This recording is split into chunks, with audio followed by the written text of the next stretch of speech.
Magandang gabi mga kababayan, narito po ang result summary ngayong araw ng Lunes, March 16.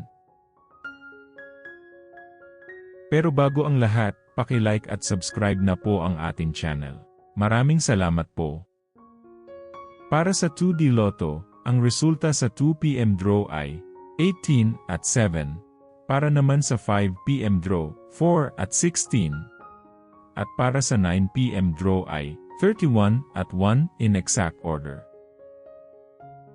Para sa 3D Lotto, ang resulta sa 2 PM draw ay 7, 4 at 3, habang sa 5 PM draw ay 8, 9 at 7, at para sa 9 PM draw ay 4, 7 at 8 in exact order.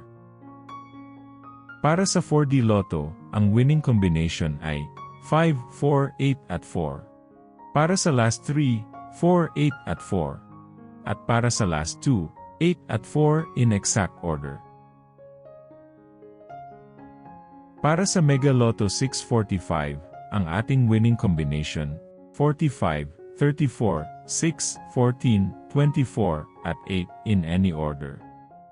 Maaari nyo pong i-pause ang ating video para makita at ma-check ng mas mabuti ang resulta at inyong mga ticket.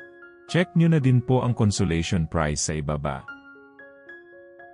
At para sa Grand Lotto 655, ang ating winning combination ay 42, 27, 16, 54, 50, at 20 in any order.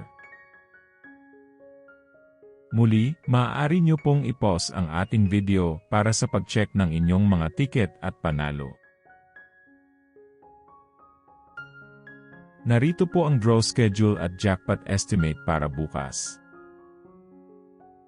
Congratulations po sa lahat ng nanalo. Kita-kita po ulit tayo bukas. Maraming salamat po sa panunood.